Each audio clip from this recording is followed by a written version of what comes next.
Mari kita berdoa.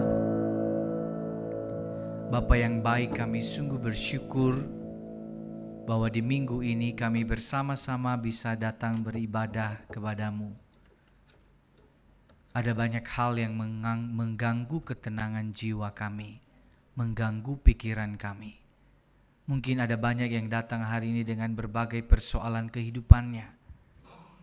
Biarlah Engkau yang menenangkan hati kami, sehingga firman-Mu kami bisa pahami dengan jelas dan kami bisa lakukan dalam kehidupan kami. Engkau urapi hamba-Mu yang penuh kekurangan keterbatasan ini ya Tuhan. Kuasai dengan kuasa-Mu sehingga apa yang sudah dipersiapkan dapat disampaikan dengan baik dan dimengerti oleh umat-Mu. Kami serahkan ke dalam tangan-Mu dalam penguraian firman Tuhan ini. Di dalam nama Tuhan Yesus Kristus kami berdoa dan bersyukur. Amin. Shalom Bapak Ibu Saudara-saudari. Kita bersyukur hari ini kita bersama-sama bisa beribadah dan kita akan melanjutkan topik pembicaraan kita saudara tentang karakter seorang murid. Dan hari ini kita akan bicara tentang belajar seperti Kristus ya, sama seperti Dia yang menang atas pencobaan. Mari kita mendasari pembacaan dan perenungan kita hari ini dari satu bagian firman Tuhan, yaitu Matius pasal 4 ayat 1 hingga ayatnya yang ke-11. Matius pasal 4 ayat yang pertama hingga ayat yang ke-11. Kita baca bergantian, Bapak Ibu. Setelah saya baca ayat 1, Bapak Ibu ayat yang kedua sampai ayat yang ke-11. Demikian firman Tuhan. Lalu Yesus dibawa oleh Roh ke padang gurun untuk dicobai iblis.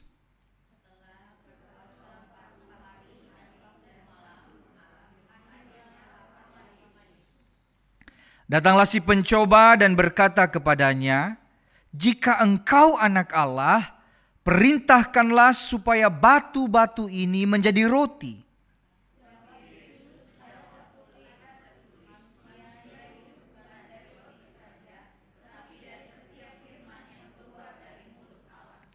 Lalu iblis membawanya ke kota suci dan menempatkan dia di pinggir atap bait Allah.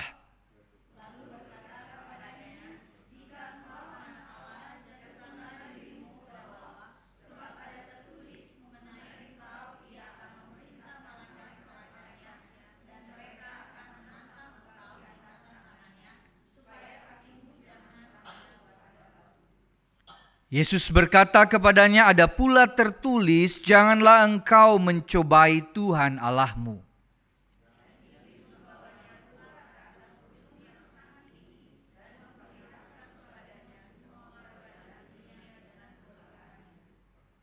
Dan berkata kepadanya, "Semua itu akan kuberikan kepadamu jika engkau sujud menyembah aku."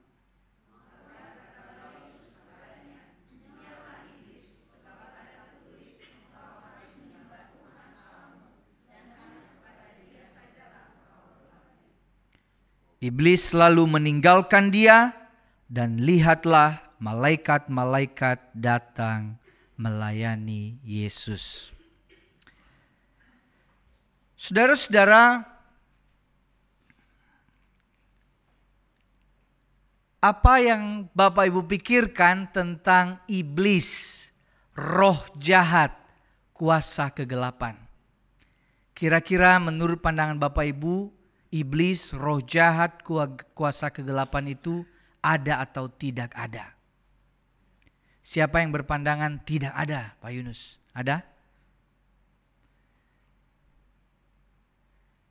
Berarti semua berpandangan ada ya? Siapa yang berpandangan ada? Benar itu ada. Oh, 1, 2. Oh, ada sebagian ada yang gak ngangkat tangan. Itu apa maksudnya, saudara ya? Antara ada dan tidak ada ya. Itu lebih tepatnya. Saudara-saudara, iblis, roh jahat, kuasa kegelapan, itu ada dua ekstrim pemikiran tentang hal ini. Ya, iblis atau bahasa Yunaninya diabolos. Yes, jadi kalau ada orang yang suka bolos, Ya udah ketahuan ya, dia anak siapa, saudara ya. Ada dua ekstrim begini, waktu bicara tentang iblis ada orang di ekstrim yang kanan, yaitu mengatakan iblis itu nggak ada. Kalaupun mungkin ada, dia tidak berkuasa. Jadi merasa, jangan sok-sokan deh bilang kuasa kegelapan, iblis, roh jahat, dia tidak ada. Ya, dia sama sekali tidak ada. Tetapi ekstrim yang lain saudara-saudara di sebelah kiri, yaitu ada yang juga menganggap iblis itu ada. Dia sangat berkuasa. Jadi orang ini saudara apa-apa dihubungkan ke roh-roh jahat, kuasa kegelapan. Pintu terbuka, tiba-tiba, wah ini ada yang masuk ini. Ada roh-roh jahat ini. Tiba-tiba kakinya kesandung, waduh ada setan iseng nih. Semua dihubungkan kepada kuasa kegelapan. Dan saudara tahu, iblis malah menyukai dua ekstrim ini saudara. Dia suka kalau kita berpikir dia tidak ada dan mengatakan bahwa dia tidak berkuasa. Itu cara dia untuk masuk dan mengatakan, ya bagus kamu jadi tidak terlalu mewaspadai keberadaanku. Tapi dia juga sangat suka kalau kita menjadi sangat takut kepada kuasa kegelapan. Karena dia berhasil membuat kita menjadi penakut. Dan dia mengatakan dia berkuasa. Maka seharusnya saudara pendulum ini ada di titik tengah. Yaitu apa? Kita baca sama-sama. 1, 2, 3. Iblis ada, dia berkuasa. Tapi Tuhan Yesus jauh lebih berkuasa. Dia pernah dicobai oleh si iblis. Dan dia telah menang atasnya. Seharusnya cara berpikirnya seperti itu saudara, bahwa realitas tentang dunia, roh itu ada, kuasa gelap itu ada. Tapi kita sebagai orang percaya meyakini dan mengimani Tuhan lebih berkuasa dibanding segala kuasa-kuasa kegelapan di dalam dunia ini. Dan dia telah membuktikannya, dia telah menang atasnya. Ya, saudara-saudara, mari kita mulai teks ini dari ayat 1 dan 2 dikatakan seperti ini. Lalu Yesus dibawa oleh roh ke padang gurun untuk dicobai iblis. Setelah berpuasa 40 hari dan 40 malam, akhirnya laparlah Yesus. Saudara, ini bisa disalah mengerti seolah-olah roh yang membawa kita nanti untuk dicobai begitu. Ya, saudara, pemahaman ini tentu begini, bahwa ketika dicobai itu tidak terlepas dari kuasa dan kedaulatan Allah. Roh yang memimpin kita. Ya, ingat kisah Ayub, saudara-saudara, ketika roh meminta izin, ya, si iblis meminta izin dan kemudian Tuhan mengizinkan. Ya, artinya bahwa setiap pencobaan itu tidak lepas dari kedaulatan dan kuasa Allah. Nah, saya ingin memulai dari ini saudara-saudara, yaitu istilah pencobaan. Pencobaan itu atau dalam bahasa Yunaninya peirazo, saudara, itu ada dua maknanya. Bisa bermakna positif sebagai ujian dari Allah, atau pencobaan atau peirazo itu bisa bermakna negatif sebagai godaan dari si iblis. Jadi waktu kita baca istilah pencobaan, ada dua pemahaman sudut pandang. Bisa jadi itu adalah ujian dari Allah atau godaan dari si iblis. Misalnya gini anak-anak, ujian itu kan ada dua sudut pandang. Ini sebagai wujud saya berintegritas jujur, ya, ujian dari Allah. Tapi di saat yang sama waktu ngerjain ujian ada godaan dari si iblis untuk nyontek begitu. Jadi kira-kira begitu. Nah saudara, pencobaan itu apa saudara? Pencobaan itu banyak sekali. Masalah keluarga, masalah kesehatan bisa jadi pencobaan. Ya, keberadaan orang yang menyebalkan di rumah kita bisa jadi adalah istri kita sendiri, ya, atau suami kita sendiri, atau anak-anak kita yang nakalnya minta ampun mungkin, atau rekan kerja kita, orang yang suka remehin kita. Itu bisa dilihat dari sudut pandang ini. Orang ini, kejadian ini, sakit penyakit ini, saya lihat sebagai apa? Ujian dari Allah atau godaan dari si iblis. Jadi dua sudut pandang ini menjadi sangat penting. Nah saudara-saudara, mengenai teks tentang Yesus dicoba ini akan muncul banyak pertanyaan sebenarnya. Bagaimana mungkin Yesus diajak jalan-jalan sama iblis begitu, kok bisa begitu ya. Tetapi kita mesti membacanya dalam konteks seluruh Matius, dan ini saya ingin mengajak kita. Saudara-saudara, kisah Yesus dicobai dalam seluruh Injil Matius perlu dibaca dalam konteks Yesus menempuh jalan ketaatan. Mari kita perhatikan yang tanda merah yang saya berikan itu, saudara. Tepat di situ bicara Matius 4, Yesus dicobai. Pada perikop sebelumnya Yesus dibaptis. Nah ini ya, di perikop Yesus dibaptis, Bapa bersuara dan berkata, inilah anakku yang terkasih. Kemudian di dalam perikop Matius 4 dikatakan, iblis berkata, jika engkau anak Allah, atau lebih tepatnya karena engkau anak Allah. Jadi diuji ya, jadi goda untuk kemudian membuktikan ke anak Allahannya itu. Lalu kemudian kita lihat dari seluruh Injil Matius, maka kita akan menemukan ini.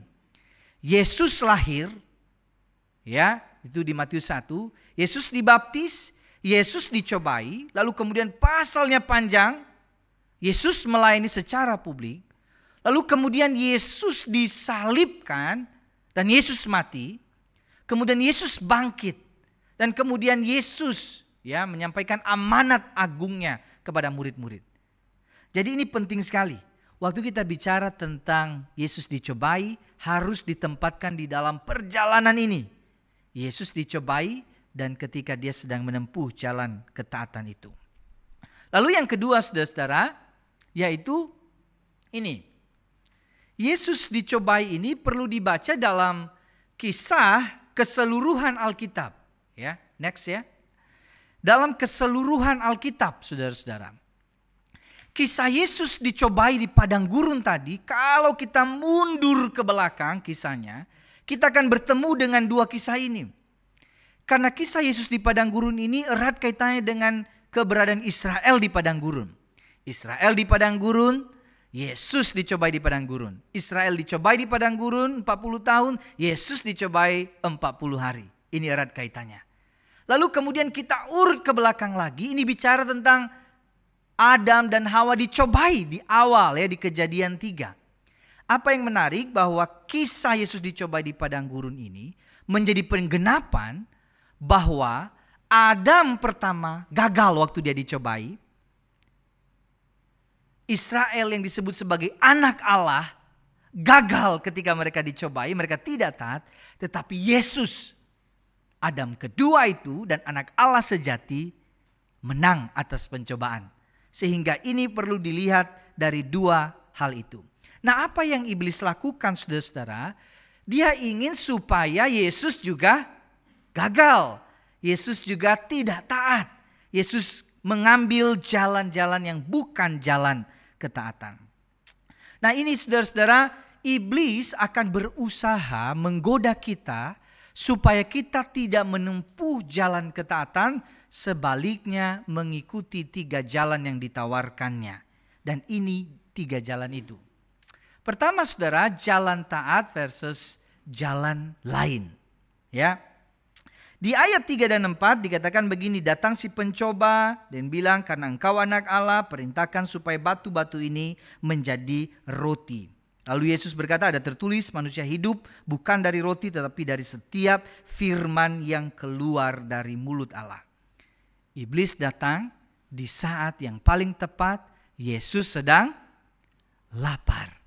Di mana kebutuhan itu menjadi sesuatu yang utama adalah makan. Setelah selesai puasa, Yesus lapar. Saudara, sebenarnya tidak ada yang salah kalau Yesus kemudian menggunakan kuasa dan kekuatannya untuk memenuhi kebutuhannya sendiri. Tetapi masalahnya itu bukan jalan ketaatan. Bukan itu yang Bapa inginkan, memenuhi keinginan kebutuhan dirinya berdasarkan kehendaknya. Jalan ketaatan saudara-saudara seringkali menempatkan kita pada menunggu, merasa diri tidak berdaya dan mengharapkan betul-betul pertolongan Allah. Sedangkan jalan lain yang sedang ditawarkan oleh si iblis adalah penuhi kebutuhanmu gunakan kuasamu meskipun itu bukan kehendak Bapa. Dan jawaban Yesus adalah manusia hidup bukan dari roti saja, tetapi dari setiap firman yang keluar dari mulut Allah. Yesus bilang apa? Bukan begitu caranya. Bukan jalan lain, tapi jalan taat. Saudara-saudara, supaya kita tidak melewati jalan taat itu, iblis dengan liciknya menyerang tepat di titik kebutuhan mendesak dalam diri kita, dan ia menawarkan jalan lain yang tidak sesuai kehendak Bapa. Dan iblis paling sadar, paling mengerti apa yang menjadi kebutuhan mendesak kita. Saudara, coba pikirkan apa yang menjadi kebutuhan mendesak kita saat ini. Apakah itu uang? Mungkin kita akan berkata, saya tidak tergoda dengan uang kalau semua beres. Tapi sekarang di situasi uang menjadi kebutuhan mendesak kita. Uang kontrakan belum dibayar, uang beras gak ada, itu menjadi kebutuhan. Disitulah titik iblis akan menyerang saudara-saudara dan menawarkan jalan lain. Ada loh jalan lain selain jalan ketaatan. Mau uang cepat? Gampang. Tinggal mencuri, tinggal berbuat curang, tinggal korupsi dan sebagainya. Lakukan berbagai hal yang di luar kehendak Bapa. Saudara-saudara, mengenai kebutuhan seksualitas juga sama, saudara. Kebutuhan seksualitas seringkali diserang oleh si iblis dan ia tahu kapan titik lemah kita semua di dalam hal ini. Mungkin ketika saudara sedang bertengkar dengan pasangan, kemudian dia akan berkata, ada jalan lain. Ke tempat pelacuran, ke tempat perzinahan. Atau ketika saudara sedang kesepian, dia akan tawarkan jalan lain. Tenang, ada pornografi, ada cara untuk memuaskan kepuasan seksualmu. Lakukan itu. Dan itu bukan jalan dan kehendak Allah. Saudara-saudara, dia selalu tahu apa yang menjadi kebutuhan mendesak kita dan ingin sekali kita untuk jangan taat. Lakukan di luar kehendak Bapa. Misalnya sudah ada keluarga yang anaknya sakit berat, hampir mati begitu. Ini keluarga Kristen, tiba-tiba mereka mendengar dari tetangga, kamu tahu gak? Di sana ada orang pinter. Wah, tergoda gak saudara? Katanya dia bisa menyembuhkan yang hampir mati begitu. Kita padahal mengatakan diri kita Kristen dan kita sadar betul bahwa berhubungan dengan roh-roh jahat, ya, perdukunan bukan hal yang benar. Tetapi kemudian karena ini kebutuhan mendesak, maka banyak orang kemudian kayaknya oke juga tuh. Dukun, lakukan berbagai ritual-ritual yang tidak sesuai dengan kekristenan. Dan itulah yang iblis tawarkan saudara-saudara. Bahkan ini terjadi dalam kehidupan kita di dalam beribadah, saudara. Ibadah hari Minggu itu kita selalu akan diuji dan digoda oleh iblis. Setiap hari Minggu ada saja godaan kita, apalagi kalau kita pelayanan begitu ya.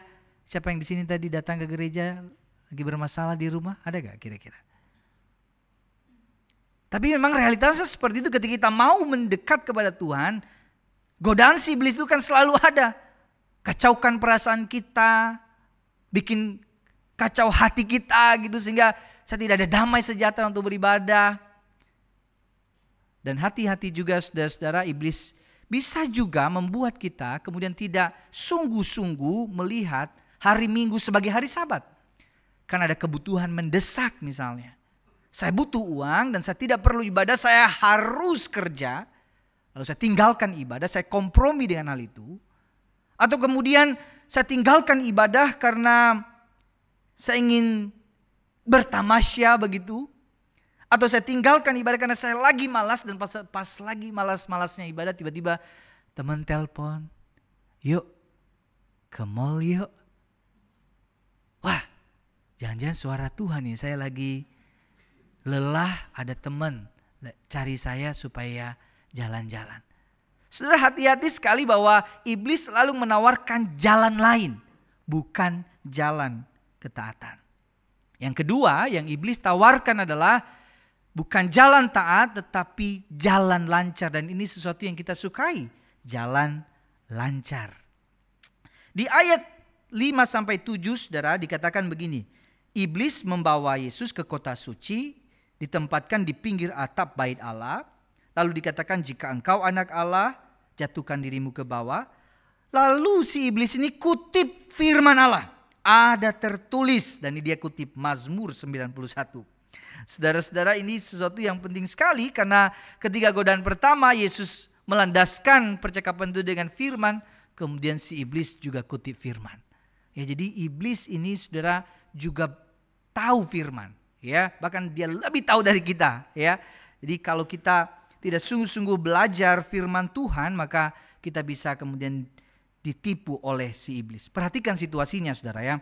Kota suci, kota Allah, bait Allah, ada anak Allah, ada firman Allah.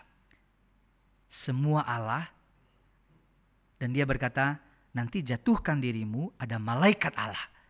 Tampaknya kayaknya rohani sekali.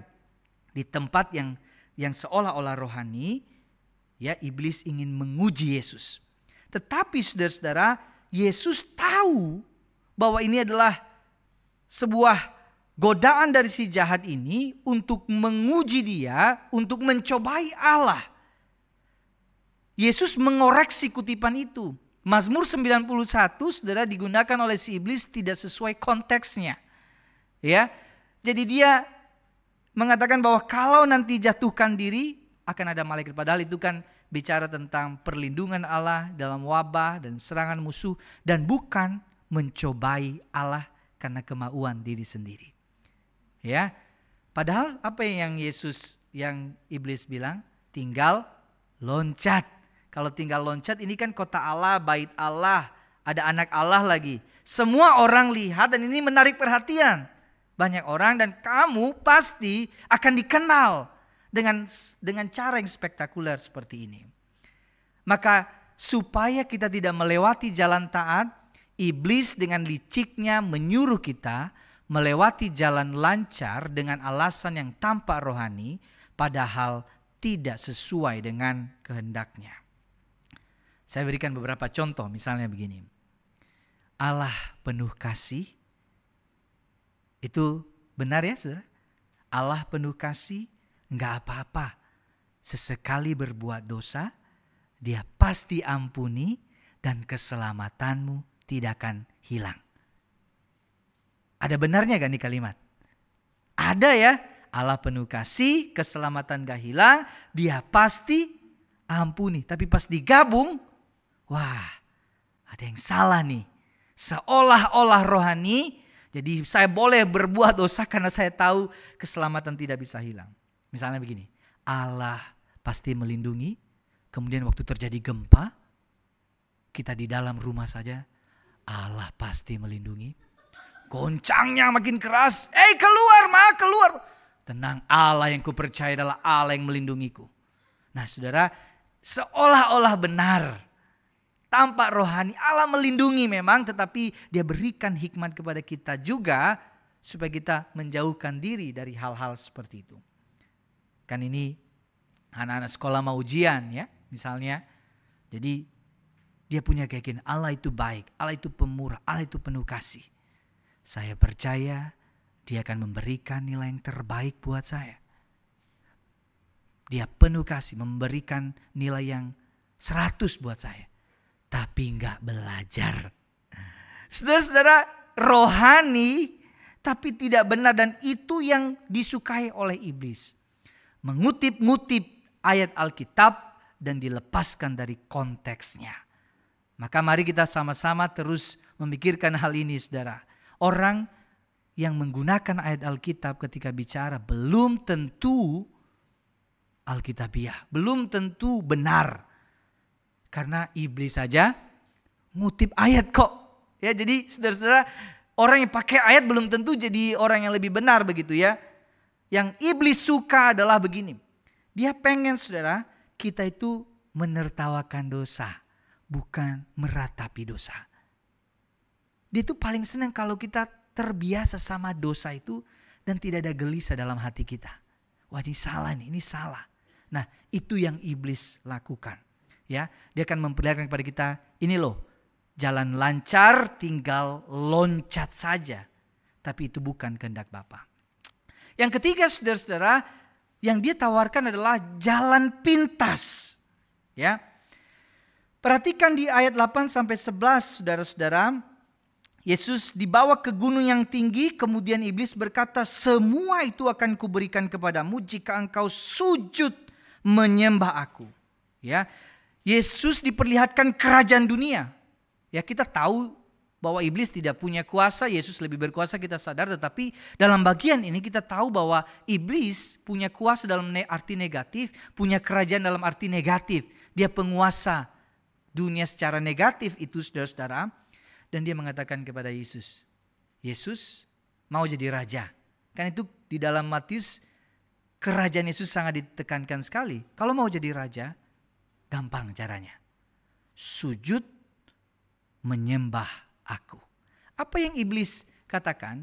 Terlalu panjang sekali. Kamu harus dicoba, kamu harus melayani, disalib, panggil dan sebagainya. Baru kemudian dikukuhkan menjadi raja. Ada jalan pintasnya. Sujud menyembah aku, engkau jadi raja. Saudara, itu yang dia lakukan, saudara-saudara. Tetapi Yesus tidak mau menempuh itu. Yesus tidak mau asal menjadi raja. Yesus tahu bahwa untuk menjadi raja, ya, dia harus menempuh jalan ketaatan, bukan jalan pintas. Dan jalan ketaatan butuh proses, bukan sesuatu yang instan. Dan Yesus mengikuti proses-proses itu sampai di Matius 28, saudara. Yesus berkata, kepadaku telah diberikan segala kuasa di sorga dan di bumi. Jadi dia dapatkan kuasa itu bukan dengan sujud menyembah si iblis. Tapi memang dari jalan ketaatan dia dikukuhkan menjadi raja di atas segala raja. Jalan ketaatan adalah jalan yang perlu proses dan melewati kesulitan dan derita di dalamnya. Apa yang iblis lakukan, saudara, supaya kita tidak melewati jalan taat?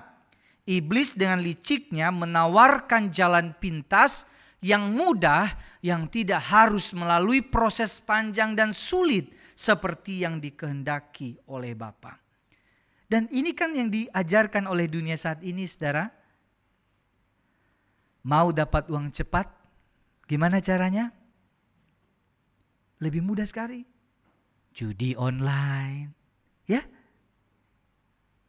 pinjol, apalagi saudara-saudara, kalau lebih kolot dikit masih ada pesugihan begitu. Cara cepat, semua masih diberikan opsi jalan pintas. Mau uang, mau terpenuhi kebutuhanmu, korupsi, curi, ini caranya, begini caranya. Lakukan kecurangan.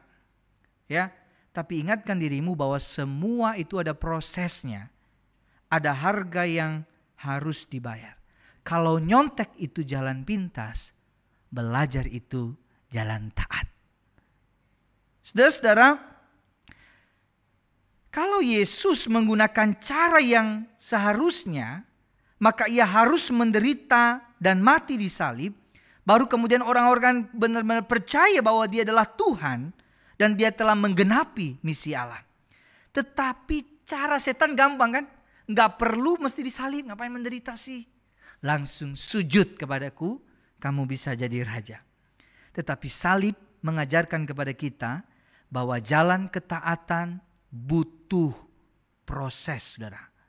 Dan setiap proses perlu ada harga yang harus dibayar. Perlu ada usaha, perlu ada perjuangan. Kadang sulit, kadang tidak gampang menjalaninya. Tapi jalan taat selalu menuntun kita untuk mau diproses oleh Tuhan. Saudara-saudara, Sam Storms, seorang teolog Calvinis karismatik, ya, dia berkata seperti ini. Fokus upaya iblis selalu sama.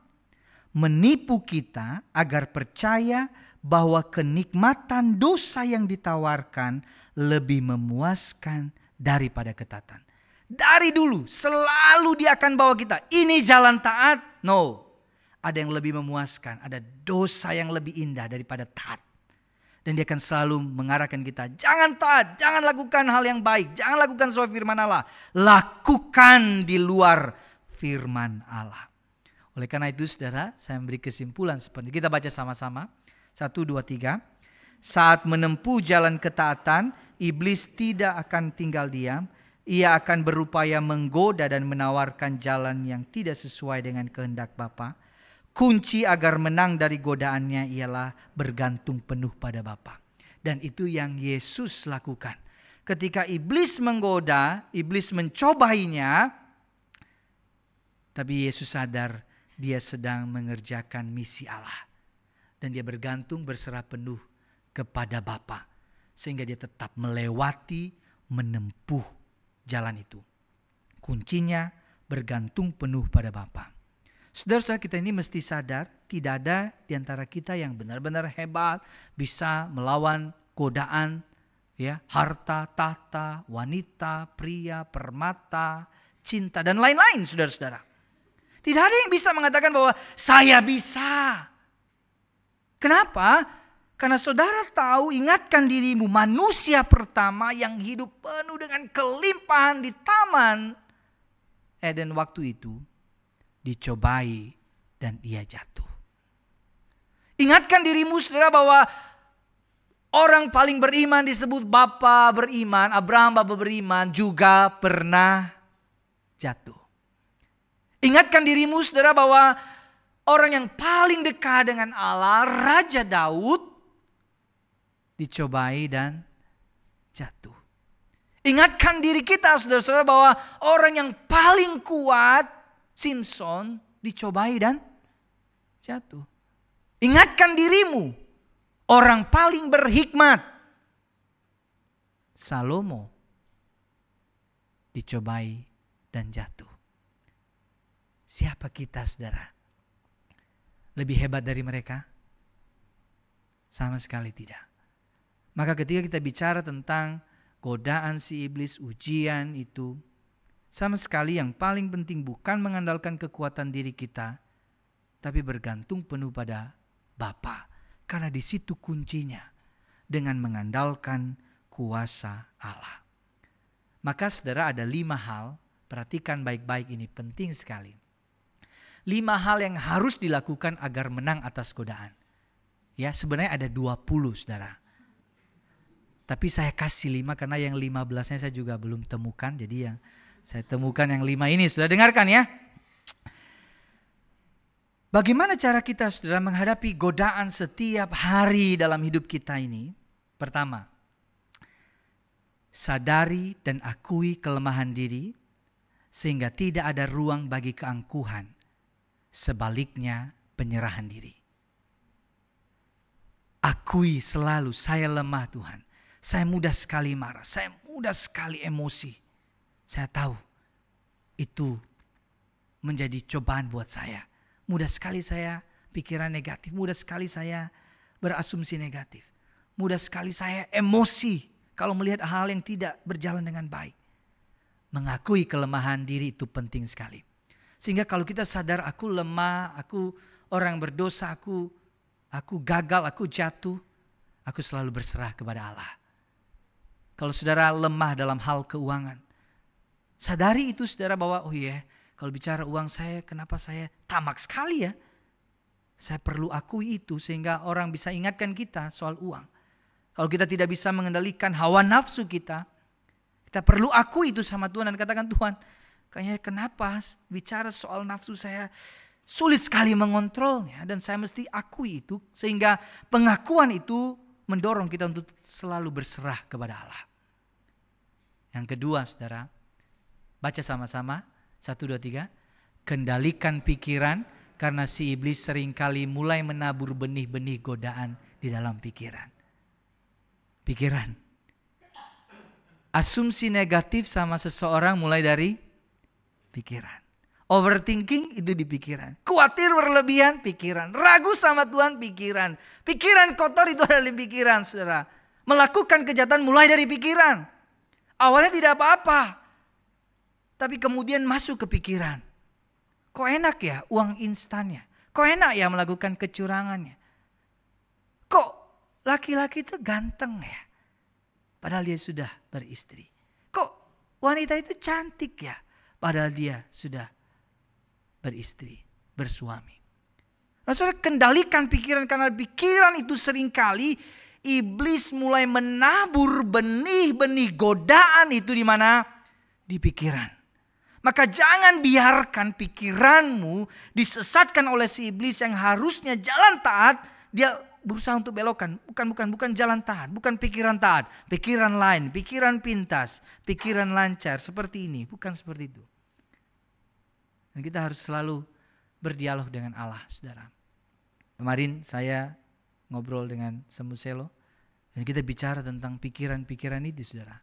Kenapa ya hati saya sharing, kenapa hati saya gelisah seperti ini, kenapa pikiran saya seperti ini. Dan kami sampai pada titik kesimpulan kita harus banyak berdialog dengan Allah, dengan Roh Kudus di saat-saat seperti itu. Ketika pikiran yang buruk, pikiran jahat, pikiran yang jelek itu datang, datanglah akui kepada Tuhan bahwa Tuhan, saya sadar ini salah. Tolong saya supaya saya tidak terus terjerumus dalam pikiran-pikiran yang jahat ini. Arahkan saya bergantung penuh kepada Allah. Orang yang terlalu khawatir juga, saudara, itu sasaran empuk si iblis. Karena dia pengen engkau ketika engkau khawatir, ragukan Allah, tidak percaya kepada Allah. Dan itu dia mulai benih-benih itu di pikiran. Yang ketiga, saudara. Baca sama-sama 1, 2, 3. Baca firman dan berdoa setiap hari sebagai senjata rohani. Karena setiap detik si iblis siap menyerang. Saudara-saudara, kalau kita baca Efesus, firman dan doa itu adalah senjata perlengkapan senjata Allah. Dan Anda tahu bahwa kita kalau perang, kapan pakai senjata? Pas mau perang atau sebelum perang? Sebelum perang dong. Masa tiba-tiba ya kita mau perang begitu, tiba-tiba musuh datang. Tunggu. Saya ambil senjata saya. Balik ke rumah, ambil mana senjata saya begitu ya. Baru kita mau bunuh si musuhnya, kita udah diserang duluan. Maka setiap hari itu adalah ajang pertempuran sebenarnya, saudara. Setiap hari ada aja masalah, setiap hari ada godaan, saudara-saudara. Maka kuncinya adalah firman dan doa setiap hari. Itu menjadi sesuatu yang penting. Saya ingat khotbah saya beberapa minggu yang lalu tentang rindu.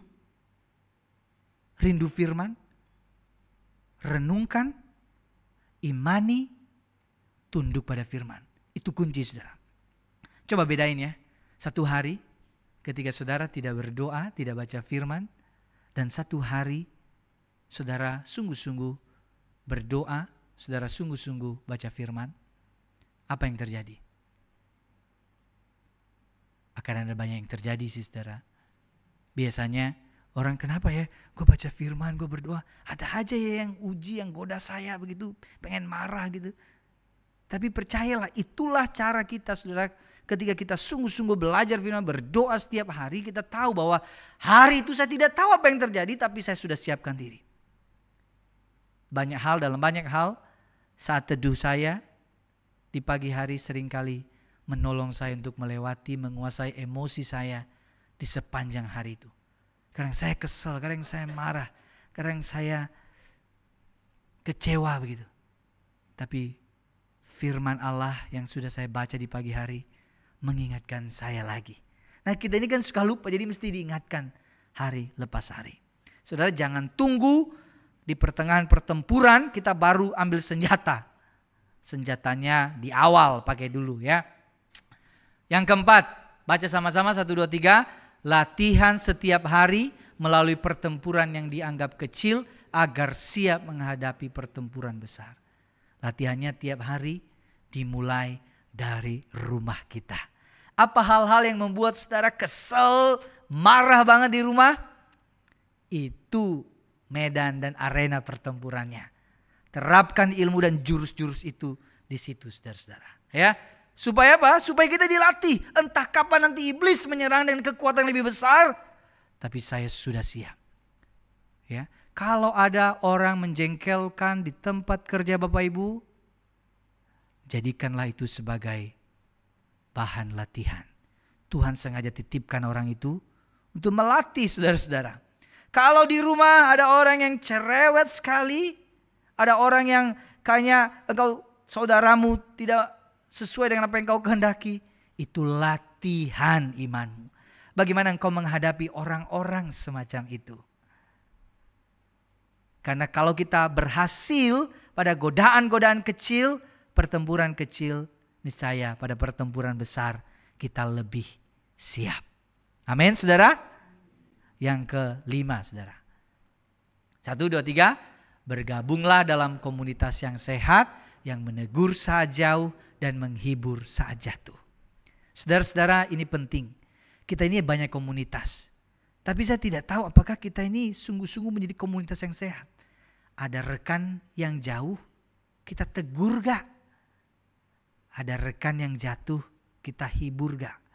Seharusnya komunitas yang sehat tidak sungkan menegur dosa. Ya, ketika ada yang salah, kita kasih tahu kayaknya kamu udah jauh deh. Atau ketika ada yang jatuh, kita kuatkan dan kita hibur dia. Saudara-saudara, kiranya Tuhan mampukan kita melakukan firman-Nya. Mari kita tundukkan kepala, kita tenangkan hati kita, saudara-saudara. Mari kita renungkan kira-kira apa yang Tuhan sampaikan dan katakan kepada kita hari ini.